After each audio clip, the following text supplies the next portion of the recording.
Thank you for the introduction. Welcome to the third panel today, Impacts of Economic, Technological and Industrial Diplomacy on International Affairs. As just introduced just now, I'm Thompson, chair of the Taiwan Foreign Correspondents Club and a correspondent with Nikkei Asia. I will quickly and briefly introduce our distinguished speakers today. I think on my immediate right, would be Stefan Korkov, Associate Professor of Political Science, Lyon Institute of Political Studies in France. And further to my right is Weronika Jakubczak, an Associate Professor at the Main School of Fire Services in Poland. Right to her is Matej Simauczyk, Executive Director of the think tank Central European Institute of Asian Studies in Slovakia. And beside him is Tristan Liu, President of the Taipei University of Marine Technology. And last but not least, we have Holmes Liao, former McDonnell Douglas Aerospace representative in Taiwan. As we have seen today with a number of panels and keynote sessions, there has been unprecedented attention on Taiwan in recent years, not just about Taiwan's chips and the threats Taiwan is facing, but also what Taiwan and the government here intend to do in terms of diplomacy and their economic, defense, and security policies. I want to start with a quote from Ghost Nation, a new book recently published by the veteran Taiwan-focused correspondent Chris Horton.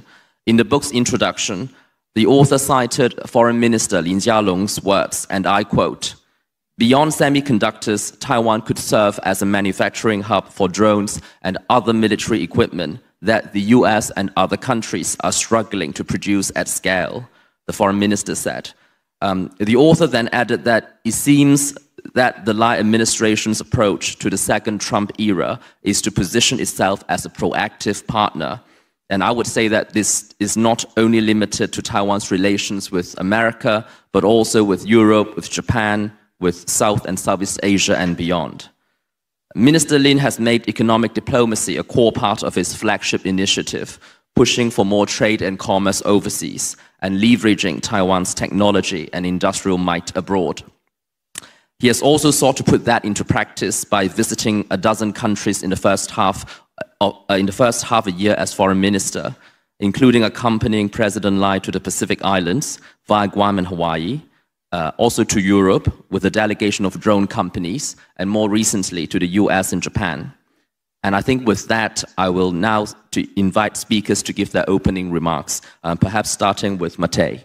Thank you.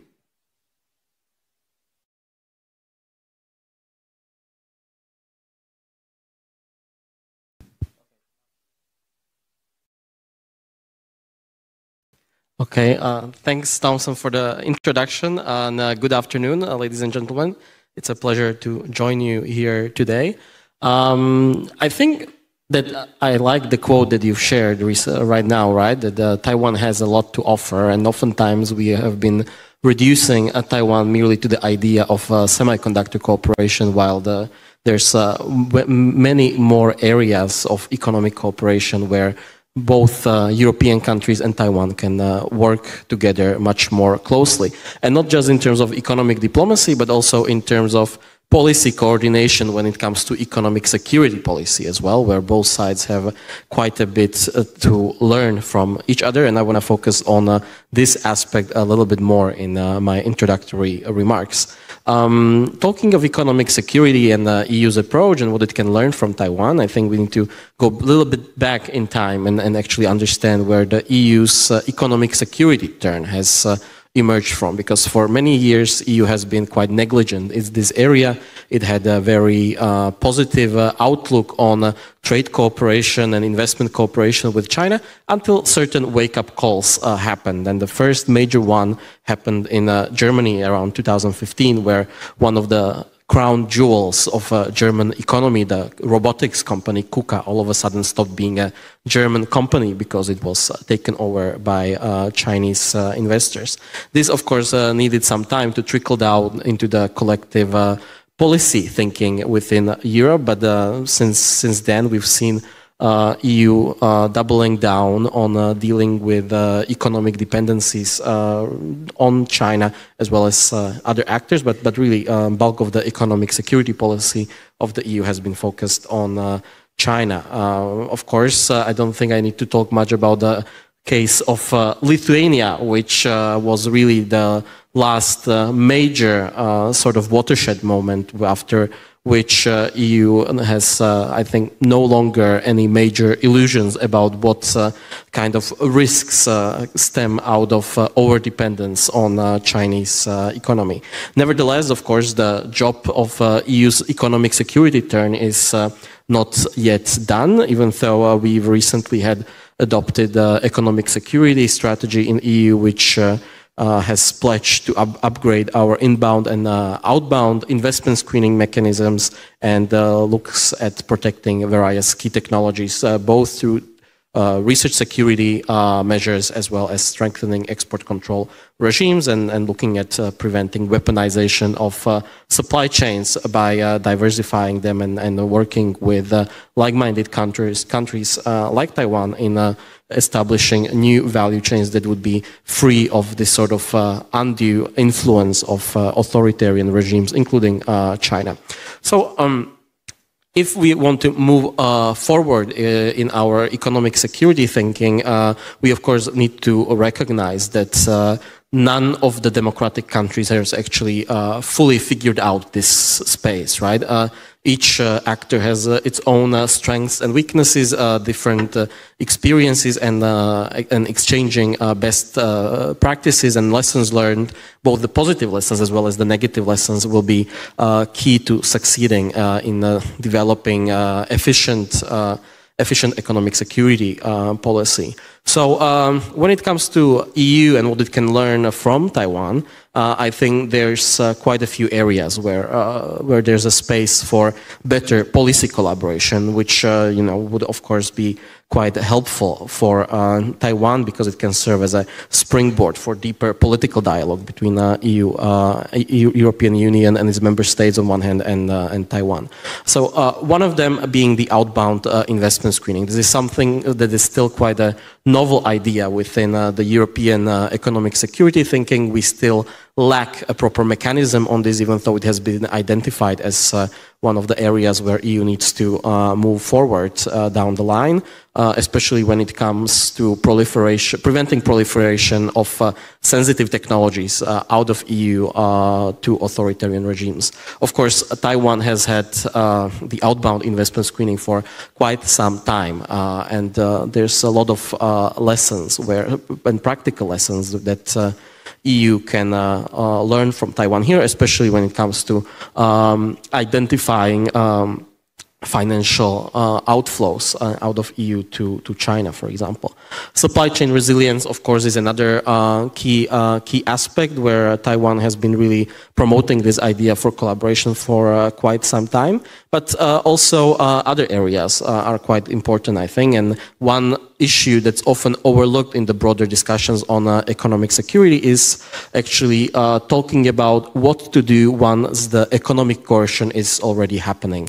And even though we've seen the EU moving in this area a little bit by adopting the anti-coercion mechanism, it still sort of doesn't have a response to how to, for example, help the victims of economic coercion. And this is something where I think EU can draw some inspiration from Taiwan, as Taiwan's been quite proactive historically when it came to helping the companies that were suffering due to economic coercion from China, for example. So think about the examples of aid and policy help that Taiwan was providing, for example, to the farmers that were being targeted by Chinese coercive measures. Of course, we cannot talk about economic security in isolation only. It is an issue that's actually very deeply connected to hybrid warfare as such and FIMI operations by adversarial actors. And we've seen this time and time again where actors like China have been conducting FIMI operations within EU with the aim to delegitimize any sort of dialogue about strengthening economic security measures, which means that we need to merge these two policy areas. And given Taiwan's extensive experience in countering Chinese influence operations, I think there's quite some space for also coordination in this area, which is already happening to some extent. Nevertheless, as I said in the beginning, this sort of learning trajectory needs to go both ways, right? It cannot be one-way street, and there's quite a few things, of course, that where EU can help Taiwan as well with its own economic security. One of the key issues, of course, being energy security, which remains to be probably one of the weaker links in Taiwan's overall resilience. Of course, there's been a good development over the past year in the wind-generated energy, where EU and Taiwan had, towards the end of last year, finally settled their WTO dispute, which will allow more proactive collaboration in this space. But also there is quite a lot of untapped geothermal energy potential in Taiwan, of course, being on the Pacific Rim of Fire, which is rather underused for now, and there's quite a few European companies that have expertise in developing geothermal energy, which could be a vital contribution to Taiwan's overall energy mix. Of course, this sort of economic collaboration between EU and Taiwan and economic security collaboration does not have to be only happening in this sort of bilateral fashion. There's quite a strong argument to be made also for its external dimension, and it was mentioned in the keynote before.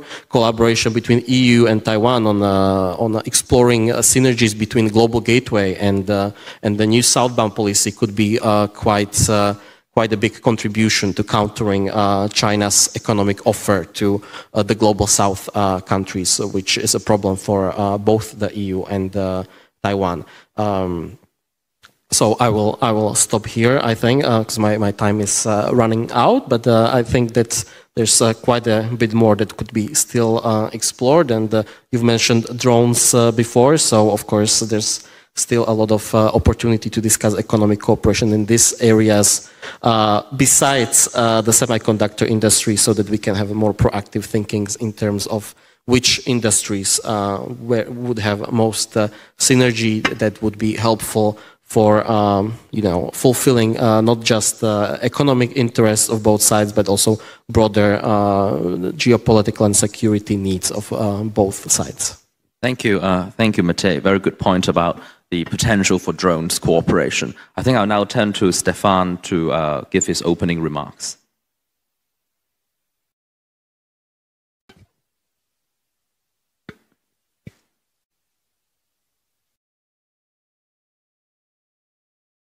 Yeah, it's okay. Thank you very much. Chairman Chen and President Lai, dear Thompson, dear friends and colleagues, it's always very delicate when we're in Taiwan to be asked to discuss in front of you about matters that you know much better than we do.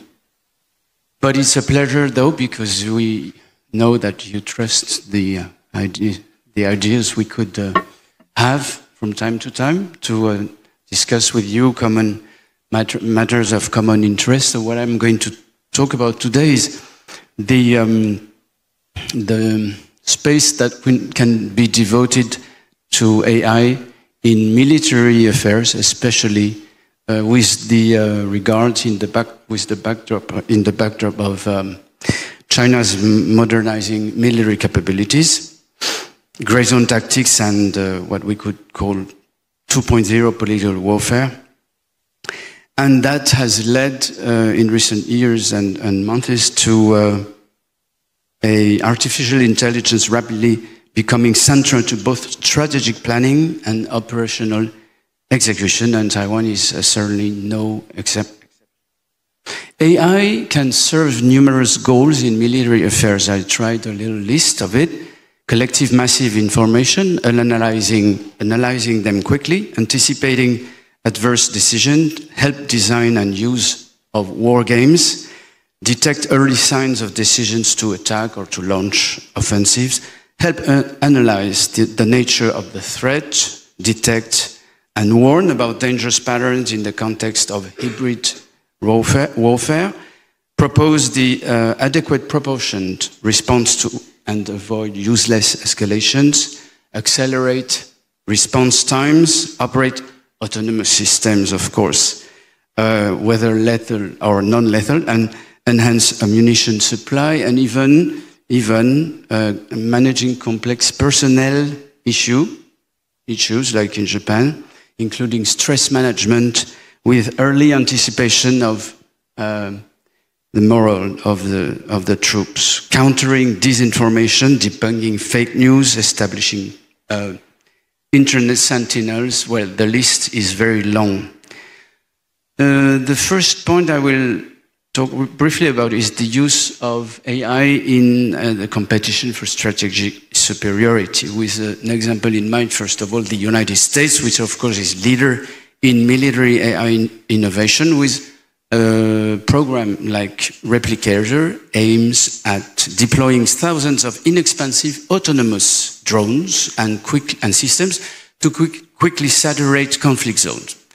There is also in use recently a platform called ThunderForge that is using AI to process battlefield data in real time that is used by commanders already to make rapid decisions. Taiwan is not immune from this development, not being able or considering not being able to match China's conventional forces. Then, of course, Taiwan is relying on high-tech solutions to build an asymmetrical deterrence and respond to aggression. The Ministry of National Defense in Taiwan has actively invested in military applications of artificial intelligence recently, with the development of virtual anchors, strengthening intelligence analysis, and improving the effectiveness of weapon systems such as drones, satellites, or missiles, and has established recently a National Defense Innovation Group.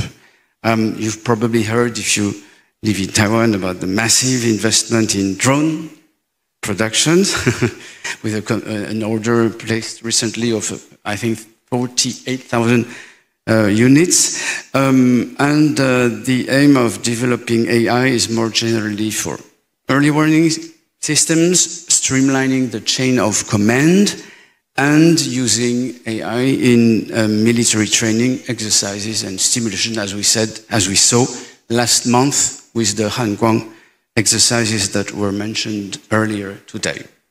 But AI is also used in information warfare, and this is a domain in which Taiwan is obviously very concerned as a target of Chinese disinformation campaigns.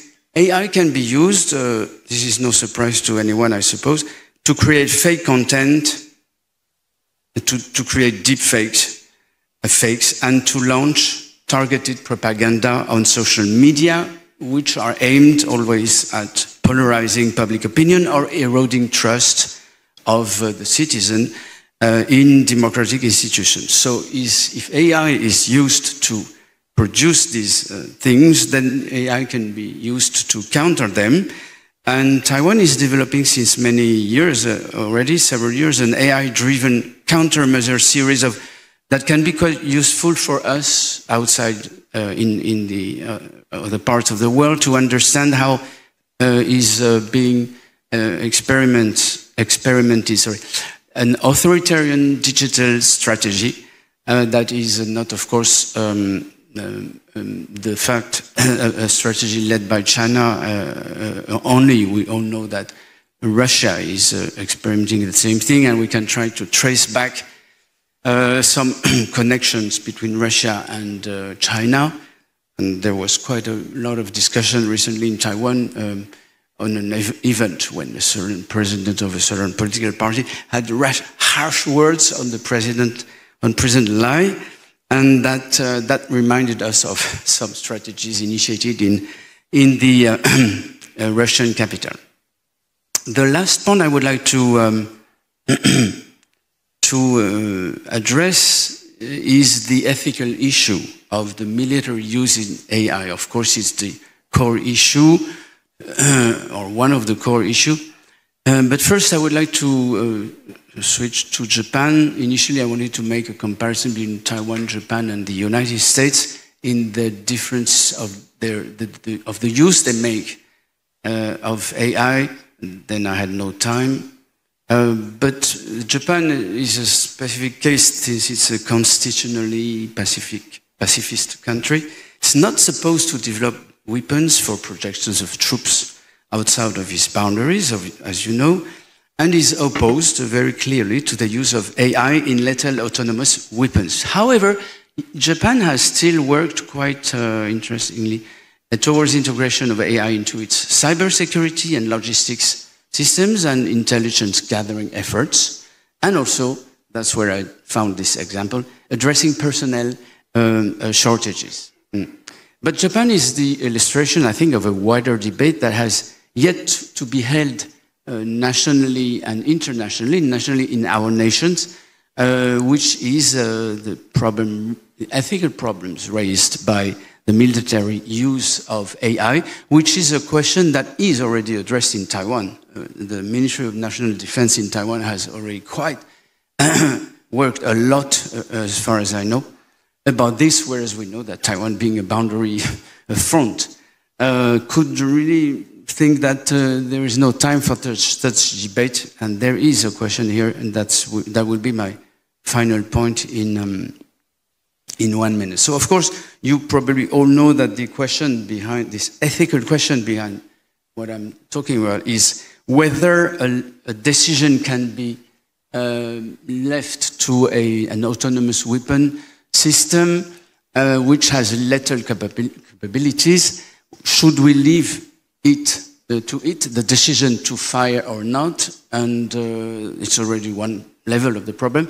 A sub-level of the problem, should we allow it to fire on civilians or soldiers only, etc.? This is a very tricky issue. Of course, discussions are underway in the United Nations, but there is no international consensus on that, on banning or regulating autonomous lethal weapons. This remains elusive. So for Taiwan, the issue is quite tricky because Taiwan has to defend itself, but as a democracy, so we could hope that Taiwan would uphold democratic norms, but it has to defend itself against an existential threat. This is not simple, which happens to originate in a neo-totalitarian country that most likely doesn't feel constrained legally or ethically in the use of AI in the decision made by autonomous weapon systems to shoot and potentially kill soldiers and civilians. And this is here, in front of us, on the other side of the Taiwan Strait. So the question is very tricky, and without a debate within the society and within the Congress, the Li Faiyuan, should Taiwan, in case of an absolute emergency, resort to techniques that are used by the other side without establishing previously a legal cadre? Would democracy simply survive if the country survives and that people then are asking, why did you do that? That's probably perspective, but I think we have to raise the issue because, after all, President Lai did it in April this year with his 17-point 17项措施 addressing these issues without previous or obvious public consultation. But the thing is that the Taiwanese society and the Taiwanese Congress are highly divided on very tricky issues. It would have been probably difficult to lead such a public debate, but it's raising the issue whether Taiwan can or not trespass or avoid this step. This is really a very difficult question, but Taiwan is not alone in this because we are not in the US or in Europe in a position now to make significant progress on that issue. So I'm making a proposition, and time is up, I will finish on this. A proposition that I made last month, in June, in the Munitions Foundation, the Tsilin Tijinhui, that Taiwan could consider, it's just a suggestion of course, but could consider the idea of preliminary talks to organize in Taipei, or in Taiwan, an international conference to collectively reflect on the legal norms and ethical limits to the use of AI in little autonomous weapon systems. That would be very useful for the world, and that would probably enable, if successful, Taiwan to shine globally for its contribution on this issue. That would also put pressure on China not to allow itself such use, though I'm not very optimistic. That would set standards, limits, and state what is legal and what is not legal, which, in other words, would decide in advance to render illegal future unruled AI usage by China in lethal military weapons. Thank you very much for your patience. Thank you. Thank you, Stefan. You raised some very valid questions about the ethical and legal dilemmas Taiwan faces as it seeks to fend off coercion and threats from neighboring China. I think with that, I'll now turn to, on our right, Veronica, to give her address.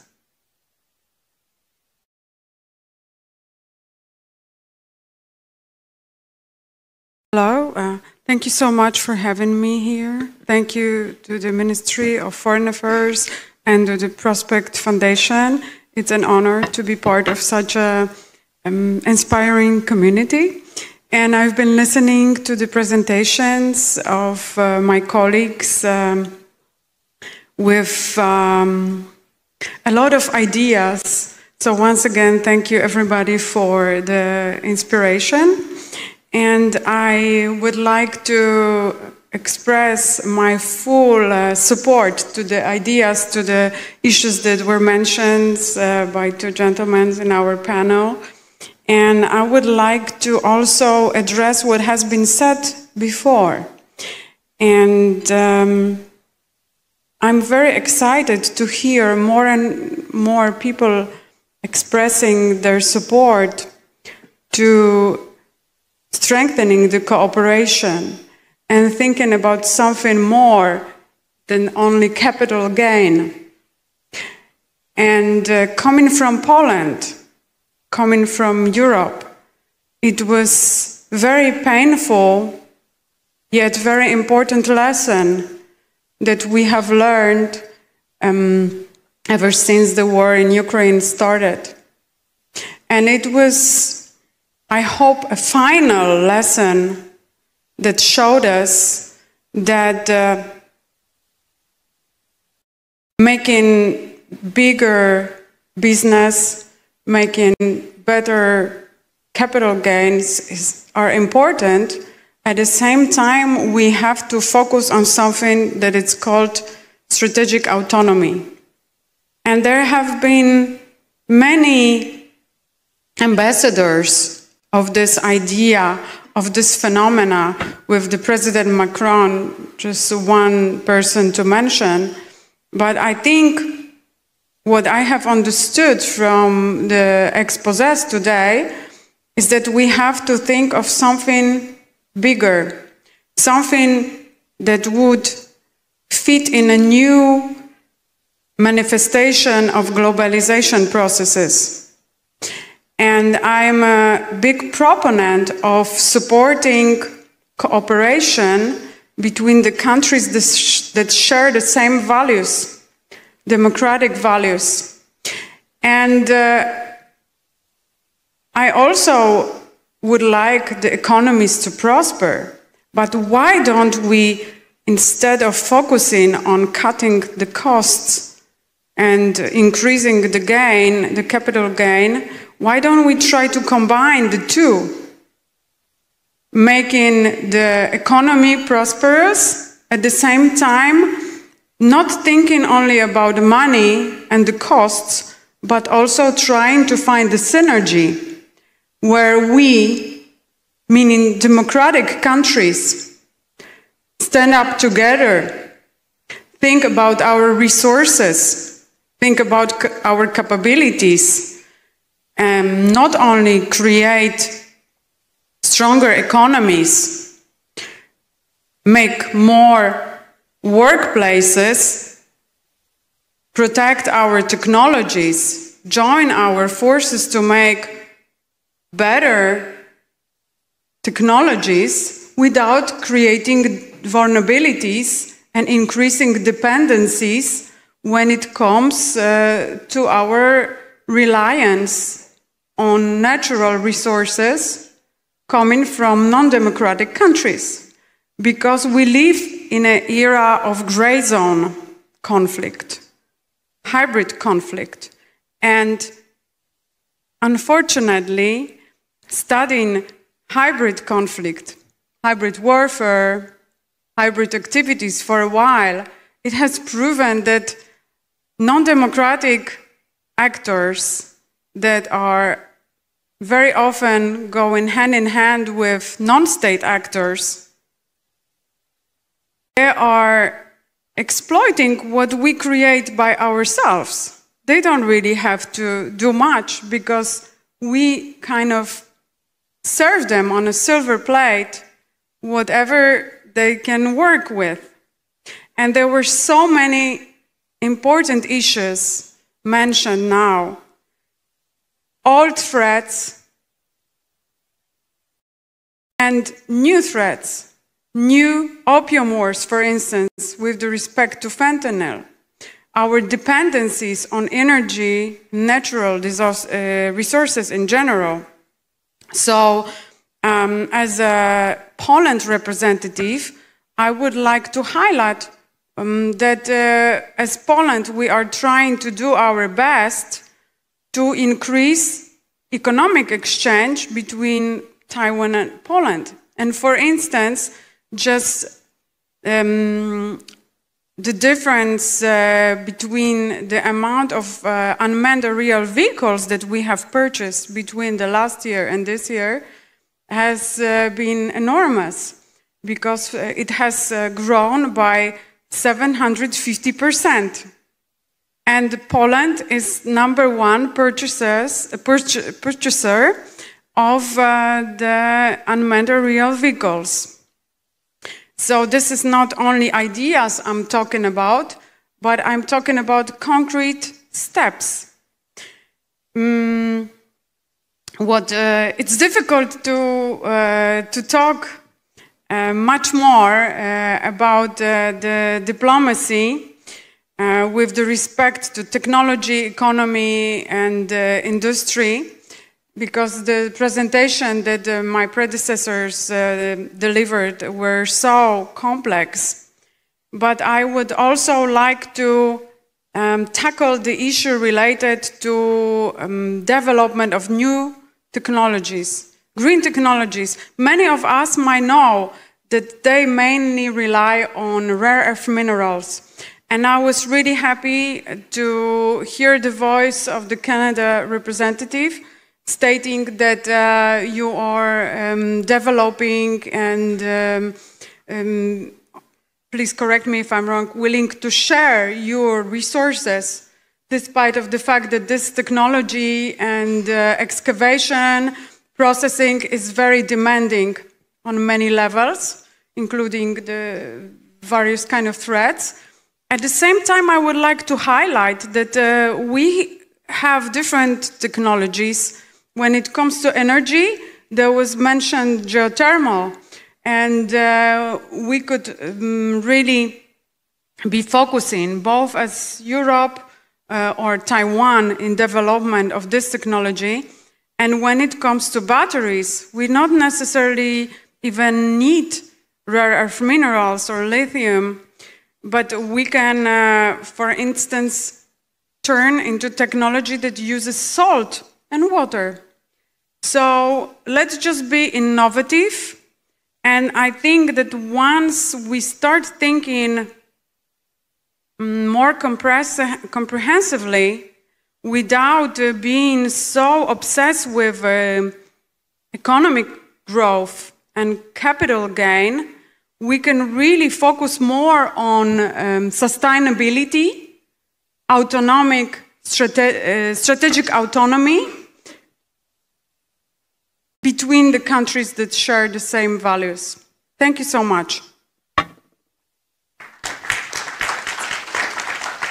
Thank you. Thank you, Veronica. I think now we'll turn to Tristan, who is the president of the Taipei University of Marine Technology. Thank you, Thompson. Ladies and gentlemen, thank you for having me here. I have very little time, so I'm going to just straightforward express my own ideas. Okay. Let me begin by telling you two small stories. In 2019, I was invited by the state government of the United States to join a startup forum held in the Netherlands.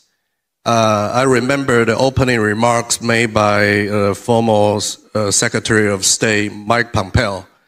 He said, "We got people from everywhere but China.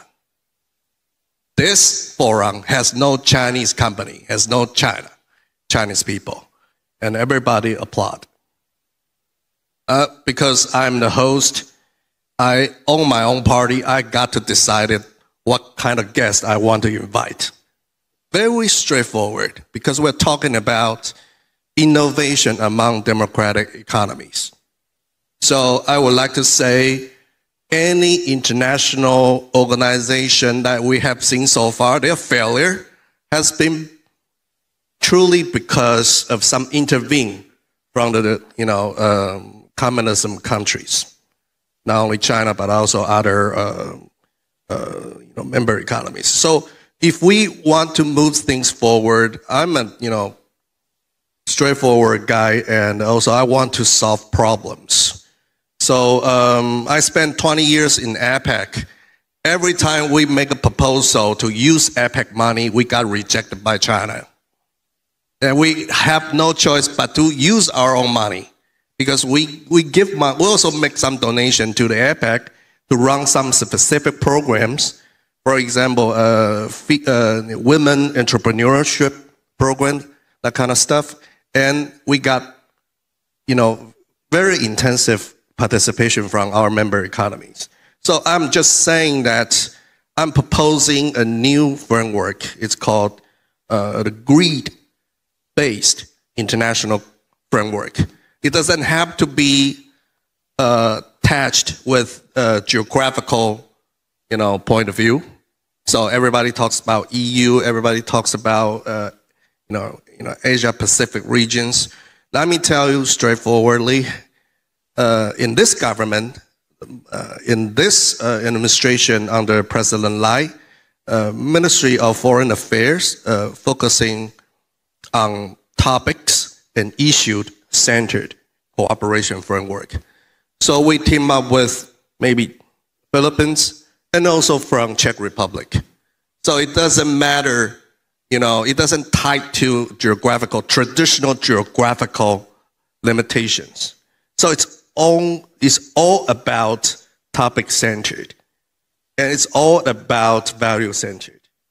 And also it drives very interesting interactions among diplomats across those countries. So whenever we go to the Philippines, we talk to US ambassadors in Philippines. We talk to Japanese ambassadors in Philippines. So it's more like a metric cooperation framework. It's not two ways. It's not only bilateral, but you can form a very interesting multilateral, symmetrical, and metrical framework. So everybody might ask where the money come from. Okay, that's very interesting questions. I give a thought. I think everybody is very familiar with the triple, the triple helix, right? in the past days, especially, I think in APEC or somewhere else, okay, we cherish the participation of business leaders, especially for multinational companies. We have ABAC, but in other international organizations, the business community doesn't have a voice, at least, in the mainstream. So, I mean, why not let the international companies and, cherish, democratic values, cherish the, strategic topics, like our honorable friend from Poland said, strategic autonomy, that should include key industry leaders and also academia, especially think tanks. So money can come from the international corporations with the ethic codes, with the play rules that agreed among those key democratic leaders, so that we can incorporate those leaders to take on much more important issues, like our honorable guest from France said about environmental issues.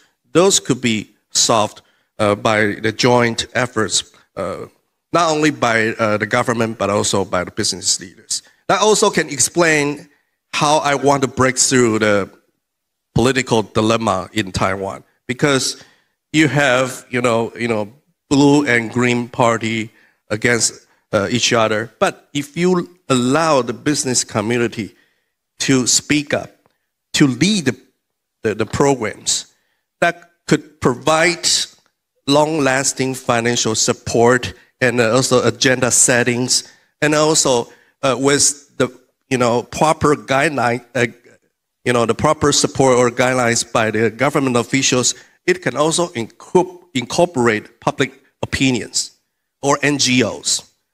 So I really, glad to see more and more, successful cases. Maybe from UK, we see, IISS holding up several very successful forums around the world in the Middle East or somewhere else. We should have that, more and more. So try to figure out to pin down the agenda and also cooperate, but not with too many countries. Maybe we can start from 3 or 4, just like Quad. But Quad is only limited to government officials. We can incorporate more. And with that, I will conclude my first round speech. Thank you.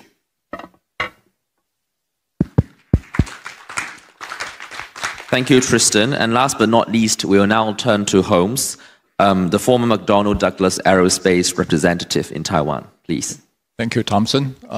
As many of you may know, McDonnell Douglas no longer exists. In fact, it was absorbed by Boeing back in 1998.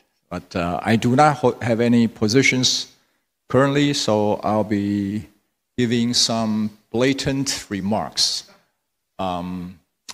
Be as blunt as possible, right? And like Tristan, I'm going to tell a story. And the story concerns most of the people in Taiwan and probably some in Germany. Are there any Germans here in the audience? Too bad, because I'm going to criticize German cynical diplomacy. Oh, there is. Okay, good to see you. So I hope that you can relay my message to German government. All right. So we all remember the global pandemic started in 2019, right? Slightly 1 year after that, there was a global semiconductor shortage. And then Germany's then economic minister, Peter Altmaier, wrote a letter to his Taiwanese counterpart, Ms. Wang Meihua.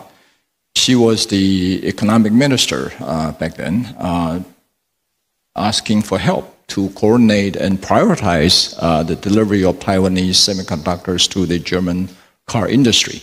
Without semiconductors, Germany cannot deliver vehicles, right? So next thing you know, Ms. Wang, Minister Wang, coordinated a meeting, called TSMC chairman and the production vice presidents and so on and so forth to the office. And I think the NSC was also involved. At the end of the day, Germany's demands were met, right? End of the story. Always good. That was in January 2021. Less than 6 months later, the global pandemic erupted in Taiwan, and Taiwan did not have enough vaccine. So Taiwan requested Germany's help for BioNTech vaccine, right? There are several flavors of the vaccine. BioNTech was co-developed by Germans. But the German government shrugged their shoulders, say, well, hey guys, this is a business matter. Why don't you talk to Shanghai Fuxing, which is located in Taiwan, in China. And of course, it didn't end well. Taiwan, at the end of the day, did not get any vaccines from Shanghai, all right? So what is the lessons of this story, all right? First is Germany's cynical diplomacy. And second is Taiwan's strategic naivety, all right? Cynical because Germany's diplomacy was one-sided and is transactional, and it's short-sighted as well. At the same time, it's when it's inconvenient for them to go out of their way to help a country that have helped them in the past, which is also under healthcare crisis, they didn't bother to lift a finger. All right, so that's the cynical side of the German diplomacy. Now, Germany also suffered from strategic myopia and moral failure, because while Berlin enjoyed Taiwan's cooperation, it refused to help Taiwan in time of need, right? And so that's that, all right? Germans, of course, can do whatever they want, but can Taiwan do something more intelligently and do something to prevent this kind of stuff from happening? I think the answer is yes. So without going any further to criticize Taiwan's government, I think Taiwan can do something to prevent this kind of a non-reciprocal diplomacy from happening again. All right, first it is the Taiwanese government can formalize the reciprocal mechanisms, that is to negotiate conditional cooperation framework with whichever countries that has the supply request. And the second is to enhance international legal mechanism or instrument, that is to pursue bilateral, multilateral agreements in health or in technology that lock in obligations and of mutual assistance. And Taiwan can also institutionalize strategic resource coordination by elevating tasking of critical resources, in this case the semiconductor, to national level strategic importance and protocols. Not left, rather than leaving it to ad hoc ministerial exchanges between Taiwan's Ministry of Economic Affairs and Germany's Ministry of Economics. And of course, the public diplomacy and transparency would be able to provide strategic support and openly communicate expectations when reciprocity in diplomatic channels and public messagings are expected. All right. So these are the prevention. Now, I would urge also Taiwan can do something more proactive. That is, with TSMC's global significance, people all around the world are talking about Taiwan semiconductor is a pivotal part of the global supply chain. But I would argue that with TSMC's significance, it can actually exert influence over the global supply chain. That is, TSMC should not be content with being a part of the global supply chain. It should reshape the form and the way the global supply chain should work. For instance, it has already happened that Taiwan is the foundry, Japan is the material, Europeans is the machinery, and the US may be the design, right? So how do we solidify this global partnership, right? This needs to be put in a more tangible framework. So Taiwan should really treat TSMC as a strategic national asset, not just a corporate entity. Everybody in Taiwan is talking about TSMC being a sacred mountain to protect the island country, right? But Taiwan, I think, can go one step further to form a strategic coordination council that involves TSMC, the National Security Councils, and so on. And whenever TSMC needs to expand overseas, it would require government approval, all right? So TSMC setting up shops in Germany, in Japan, in the US, should not be treated like giving candies out to whichever country that they want. Of course, TSMC has its own consideration, but Taiwan also has its strategic interest. So what I'm proposing, what I'm arguing is Taiwan needs to align TSMC's international posture with national interest. And the second is to push for a multilateral tech compact. Like I said earlier, just now, Taiwan should help write the rule of a trusted chip network, right? I would call it a chip NATO, right? Involving Japan, Germany, and the US, and so on. With Taiwan anchoring the advanced node foundry layer, I think this chip NATO concept or framework can work. In a word, we need to build a TSMC-anchored semiconductor ecosystem in Taiwan.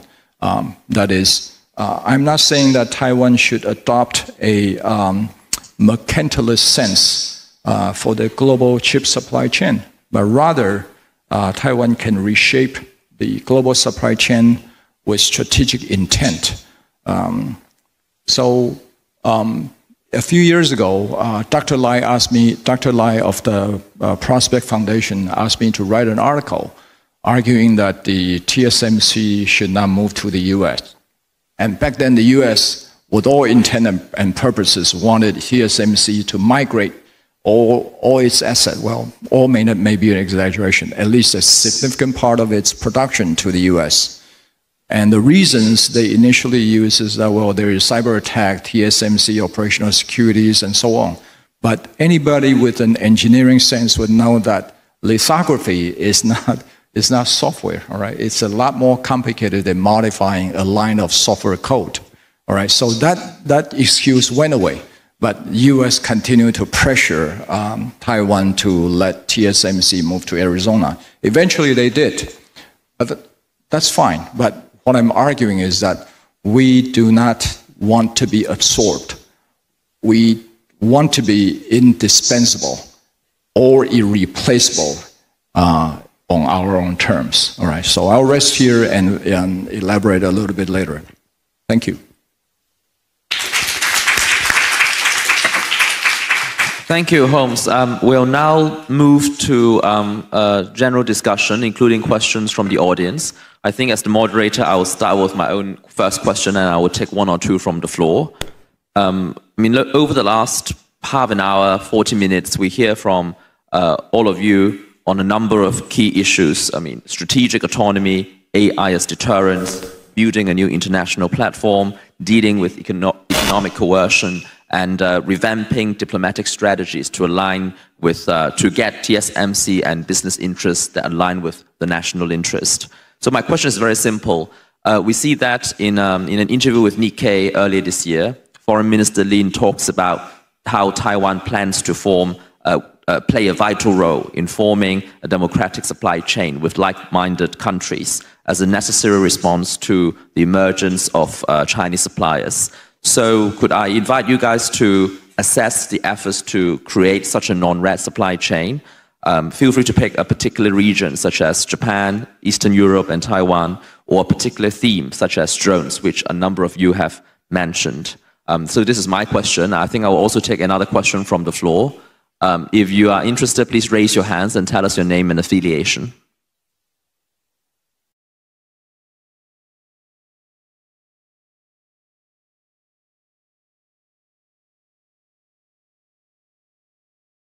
Well, I hate to be the person who asked the first question, but it seems that I've been doing that repeatedly. So Dominic Yang, University of Missouri. I work for the history department. Now I have one question. Can I have two questions? One for Stefan and the other one for Dr. Tristan Liu.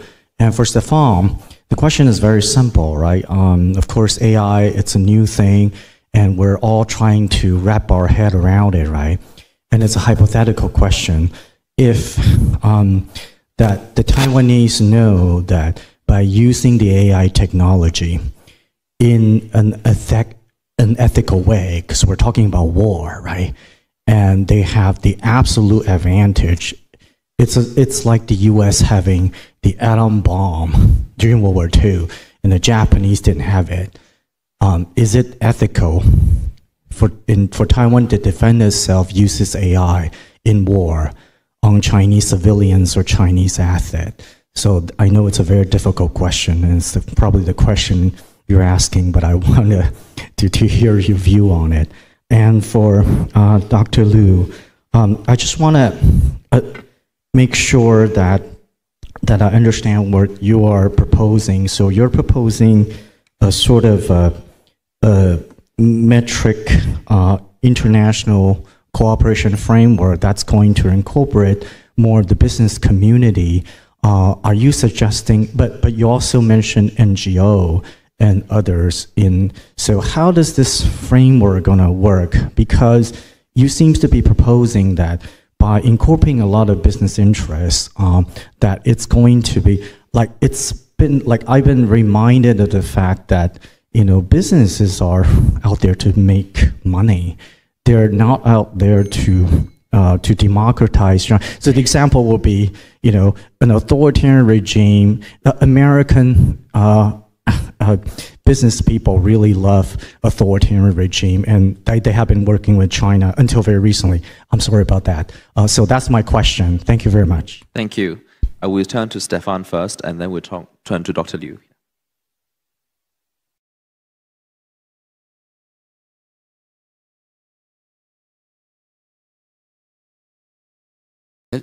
So first, maybe a brief answer to Thompson's questions.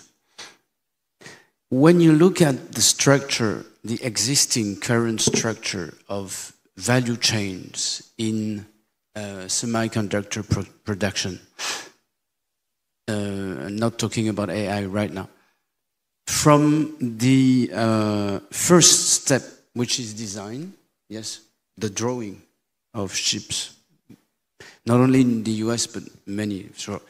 But the production starts with the machineries which print the chips, and these machines are produced in Holland. To the other end of the chain, of the value chain, the so-called non-red countries have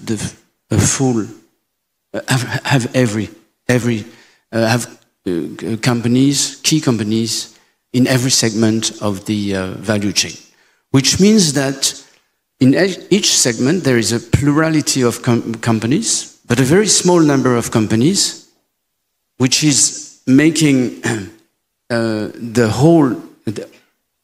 rest of the whole chain dependent on each element of the chain. It makes first the notion of sovereign AI or sovereign production of a semiconductor technology impossible. It's a dream. Europe can pour billions of euros for this. It's very good because we'll have many opportunities, especially for Taiwanese companies, to collaborate with it. But it's a dream. It cannot work. China is talking a lot about its capacity to do that, but there is so much propaganda everywhere about Chinese technological advances that it's always difficult to, and the more they say that they are on the verge of doing it, the more doubt I have. The US is not capable to do that either. So instead of losing time and money to think about having these concentrated in one country or we just need to take into consideration to just see the reality that we have in our group of non-red countries enough to do the whole chain and to survive by our own. So I think that would be my response. And regarding Dominique, you have questions about everything. And on top of being an exceptional scholar. My role was to propose the idea to hold a civic consultation, that the civil society could express itself in a situation where obviously the Congress cannot do it, at least for the moment. So it's difficult for me to express myself. First, I'm not a Taiwanese citizen, so I wouldn't like to give an answer first. I could not either respond as a philosopher or a specialist of political philosophy. I'm not a political philosopher. However, the question you ask is not simple at all, Dominic. I'm sorry to say, because we are on the very difficult question of the particular situation which is called war, which is the most horrible situation we know. So basically we cannot forecast what people will do first. And I would not like to, I don't see myself in a position right now in a peaceful country for the moment, even under threat, to judge who and what will be morally acceptable or not. So I refuse to respond. But your question is interesting because what I'm calling for is to not let us in Taiwan be in a position one day to have to do that without having debated it beforehand. And to be honest, if the question is a question of survival, for me the answer is if you are under threat by external aggression and that the aim of the aggressor is your disappearance, it is part of the answer. Anyway, whether we think that Taiwanese should accept some derogations to moral principle and human right behavior in military affairs, the thing is that people convinced that they have to, they will. I'm not going to elaborate about what China lives in the social networks about what they would do to the first frontline soldiers when they catch them, right? I don't want to say that, and I won't say more, because saying that would be conducive to making their propaganda more efficient. But it's dreadful. If I was a Taiwanese, I would have a simple choice between being a brutal savage on the front line against them or leaving and deserting. So that's very dreadful.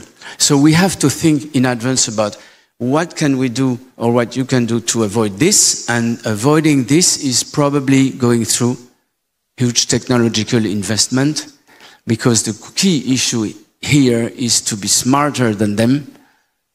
It's not always difficult, and to imagine before everyone the next generation of AI use in military affairs.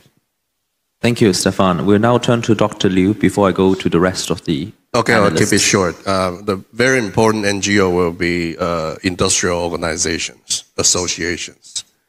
Well, sometimes when government officials meet each other, it's all about very hard issues like tariff negotiations, but with no micro foundations.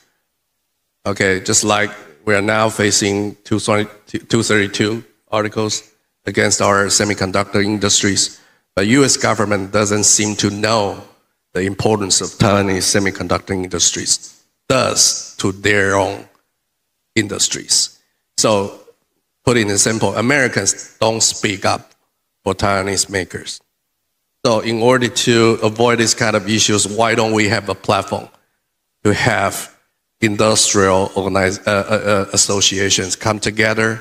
And also, State Department has a think tank called CIPE, collaborating with different industrial associations and also, Chamber of Commerce around the world to pursue the common grounds, common consensus on rule of doing business, free economy, and the regulation standards, or fake news, or any kinds of outdated non-tariff market entry barriers. Those are good topics. And also, if you want to put up international team in achieving some of the strategic goals, you also need those people to come together. And also, university plays a very important because they have, symmetric, metric cooperations over decades.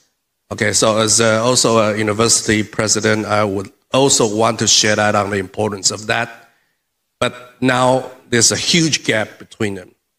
Government officials made decisions simply, based on their own, experience, but not the collective, perspective from other important stakeholders. That's why Minister Lin said everybody is a diplomat.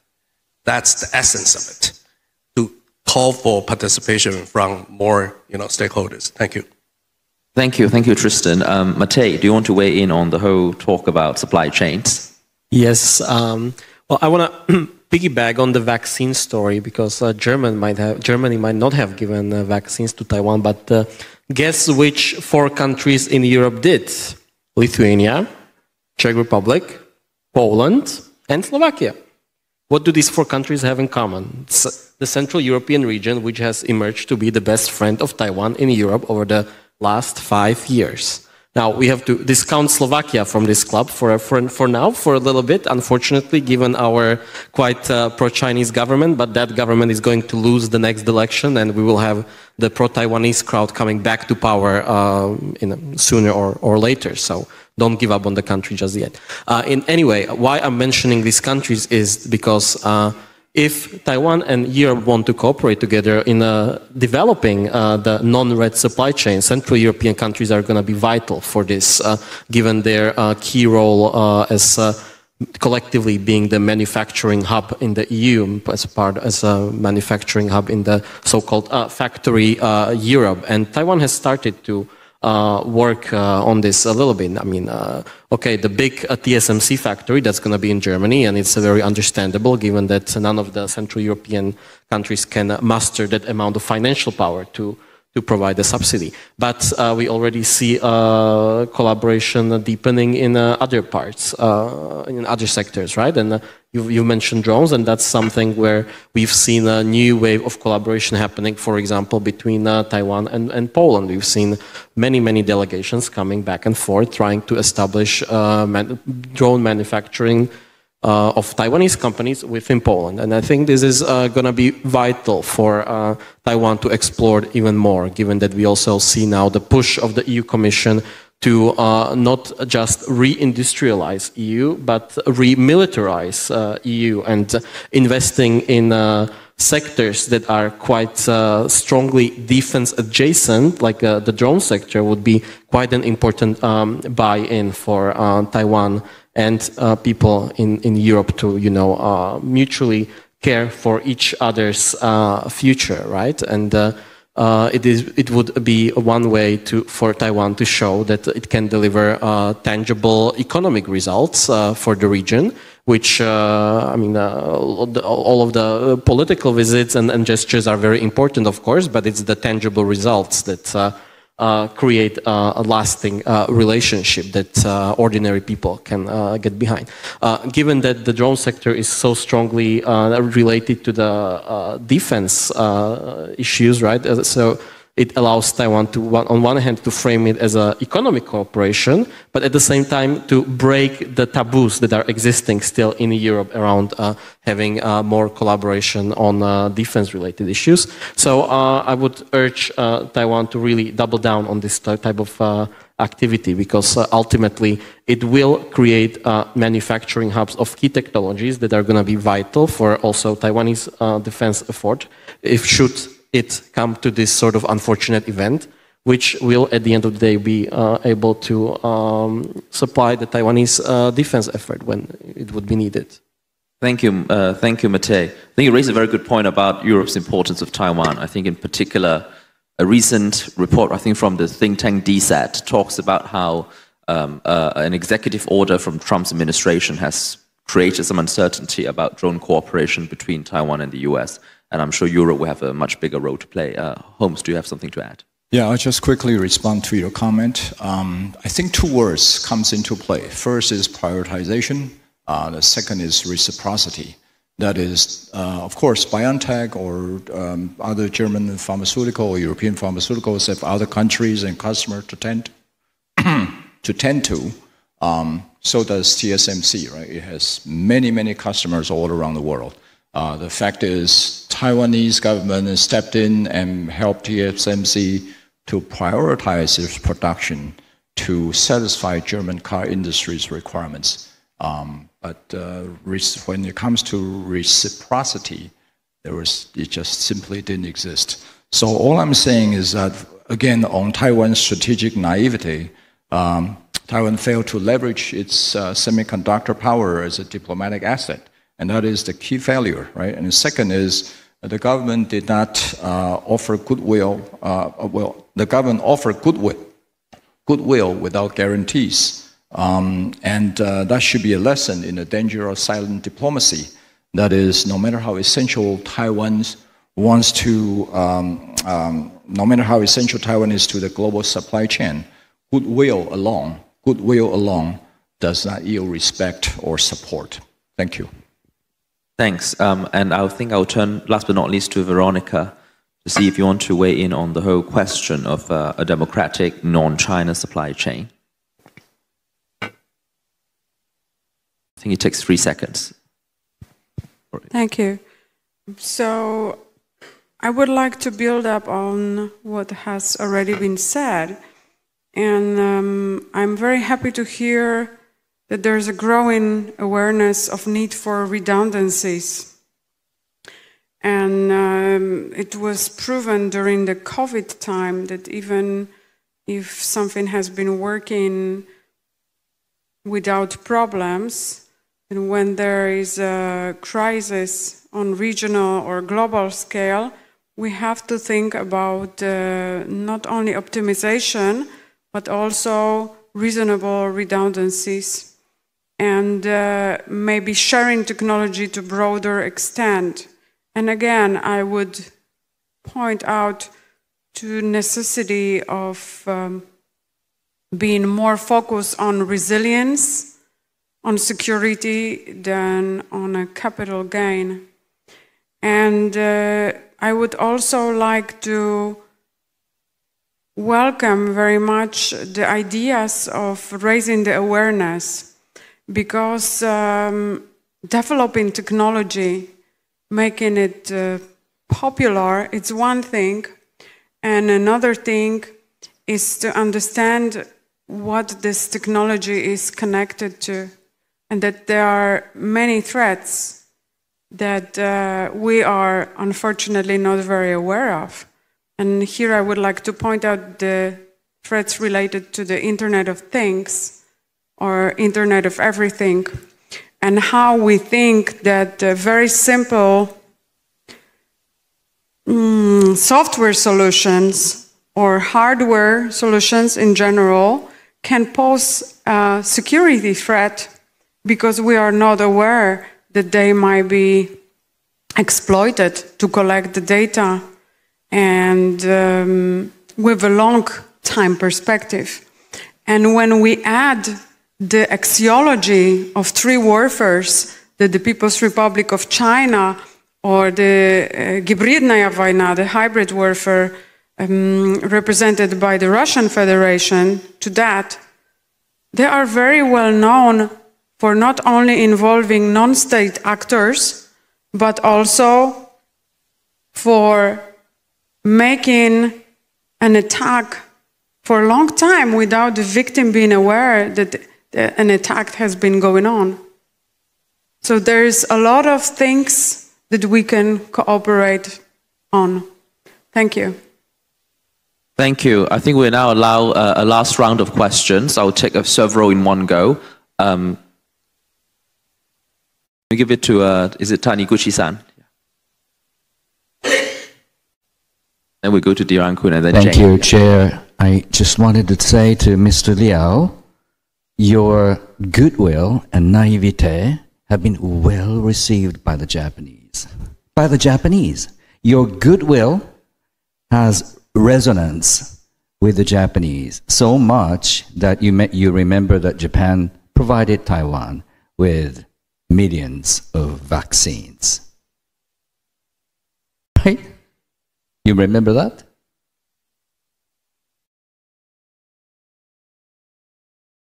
Okay. And one final thought is that it is very much important for Taiwan to continue to host events like this, picking up relevant topics. It's just a little bit akin to editing very good magazine with attractive titles so that you could attract attentions from all across the world. And so by so doing, Taiwan could continue to shine. Continue to shine is the most important thing, I think, for Taiwan. Thank you. Thank you, Taniguchi-san. We'll now go to Diran-kun at the end on my left. And after her, we'll go to Jane from The Economist. Hey, Thompson, can I respond quickly to this gentleman's question? Yeah. Sure. Yeah, briefly. Just 15 seconds. So in the case of Japan, Japan did reciprocate with for Taiwan's goodwill, right? But the question is, does it obligate Japan to respond positively or favorably? No, the answer is not, right? There is no obligation for Japan to respond that way. Well, same thing applied to Germany or to Uncle Sam. TSMC, like I said, was handed out like candies. Well, of course, that is an exaggeration, maybe. But what I'm saying is that in addition to the keyword that I just mentioned, prioritization, reciprocity, there's also need to be an obligation. That is, Taiwan's goodwill needs to have a guarantee so that other countries can be obligated to help Taiwan in time of need. Thank you. Thank you, Holmes. Diran-kun, please. Hi, I'm Diran-kun Uchino from Thailand Trade and Economic Office. I'm the Chief of Economic Affairs. Thank you very much for these questions. Very interesting. Lots of insights and views, especially from our colleagues from the European, from the US, and from Taiwan. And following up on Thompson's comments and questions about the successful alliance of the democratic supply chains, especially for the semiconductors, also the intelligence technologies for the future. And on the semiconductors, there will be a lot of questions that need more cooperation and answer, whether be there the diversifications of the rare earth sourcings or the finding of the more cost-efficient manufacturing sites for the supply chains. And on this kind of many lists that we have to carry out, how do you see the role of the partnership with the New Southbound policy targeted countries, including like Australia, New Zealand, or ASEAN in this aspect? Thank you. Thank you. Very valid question, given the geographical proximity. I think we have one last question to Jane over there. Hi, this is Jane Rickards with The Economist. President Liu told an anecdote about Mike Pompeo saying that everyone had been invited to an event except the Chinese. And that made me think of a question that I really have for the organisers of the Ketagalan Forum. My question is, are Russian Federation diplomats invited to this event? And are officials from the Hong Kong and Macau offices, so essentially officials from Greater China, are they permitted to attend this event? And if so, have you seen much interest from them? Thank you. I'm talking about not just this year's Ketagalan Forum, but the forums over the years. Thank you. Thank you. Oh, wow. This question about whether officials from Hong Kong and Russia are allowed to join and the level of interest. That's from Jane. And then Dirang Kun has a question about the resilience and supply chain with Australia, New Zealand, and Southeast Asia. I want to see who wants to pick either question. Matej, maybe you can go first, and then we'll go to Tristan. I'll address the first question. Given that I'm not an organizer, I cannot really respond to the second one.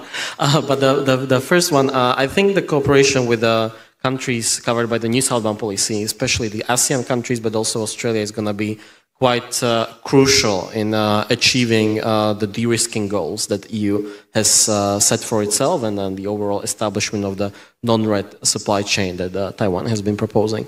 Of course, there's a big issue of raw materials dependence, right, that we need to deal with when it comes to China, and of course, Canada, it was mentioned, is one option on how to deal with it, but also Australia was going to be quite important, right? Indonesia as well. EU has been very actively moving towards concluding the FTA negotiations with Indonesia, with access to raw materials being a key issue that EU has in mind over there, right? So that's going to be quite important. Of course, the rest of ASEAN is going to be as well quite important when it comes to de-risking the manufacturing sectors, right? And it's gonna be, it's not gonna be an easy homework, I think, for the multinational corporations that are invested in China and have been dependent on getting their manufacturing done in China to move the production out of China into the ASEAN countries. But it is one of the options on the table. Of course, there's also risks attached, right? If it's only the manufacturing that moves, while the inputs for the manufacturing still remain within China, it will not be actually de-risking, it will be just creation of new problems. So we need to think quite holistically about this, and more policy coordination between the democratic countries from ASEAN, from East Asia, from Europe is going to be very much required to achieve this goal. Thank you. And Tristan, you want to have a few words? Many business leaders told us we exchange ideas about geographical and also economic relations with other important partners. They all said produce local and photo local, which means, for example, when Donald Trump raised the tariff to 32% against Taiwan, I heard from many big electrical, consumer electronics makers. They said that then we will go to United States directly, not from the Vietnams or from Thailand. Why? Because they will complicate the situation.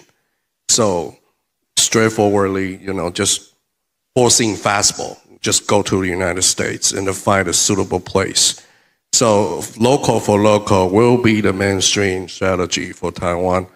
And of course, we want our industrial leaders to explore more opportunities in any other markets except the United States and China, especially for European countries, Central European countries. I would love to, as the advisor, will urge our government to pay more attention to that.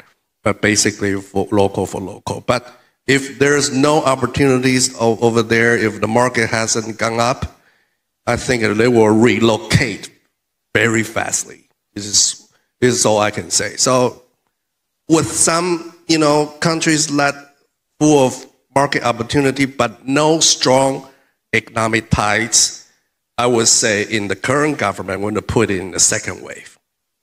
Very straightforward. Okay, put it in the second wave. Thank you. Thank you, Tristan. Stefan, you have a few words to add.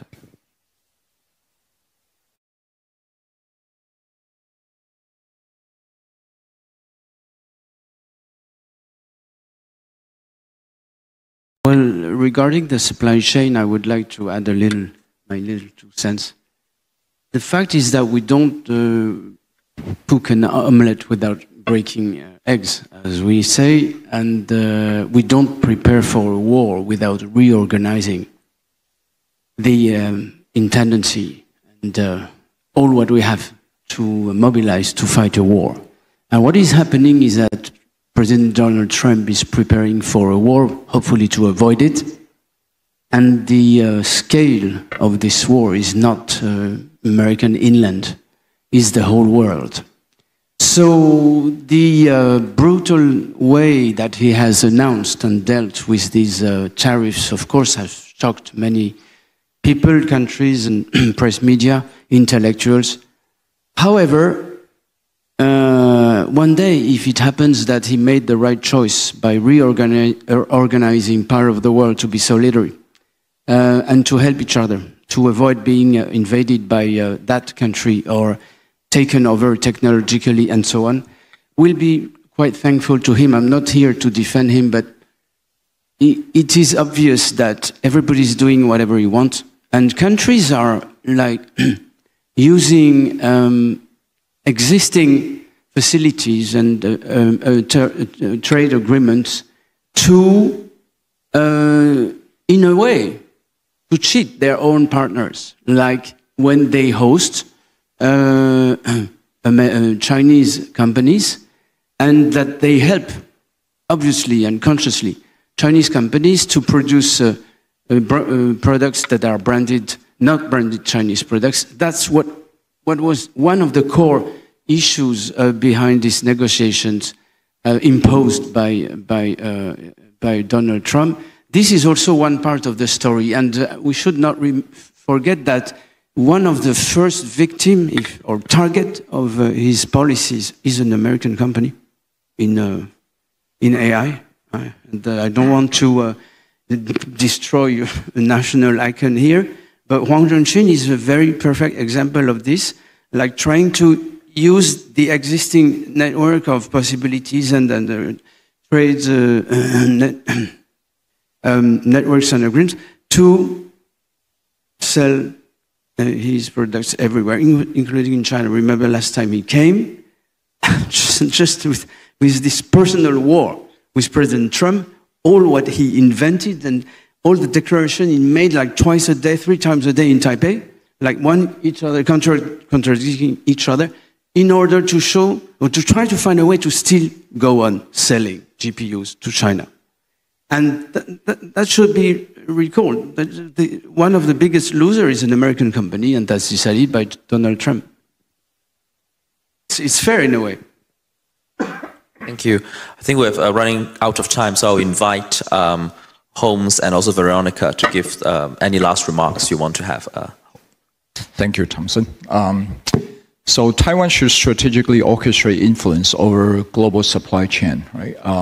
And that Taiwan can do that. It's not a castle in the sky. Rather, Taiwan has the asymmetric advantage as a bargaining chip. That is, we need to form a structural framework to ensure survival, especially when the country's survival is at stake at this point. And this is a whole of society, not just government, it's a whole of society effort that the people of Taiwan should continue to pursue. Thank you. Thank you. And Veronica, please.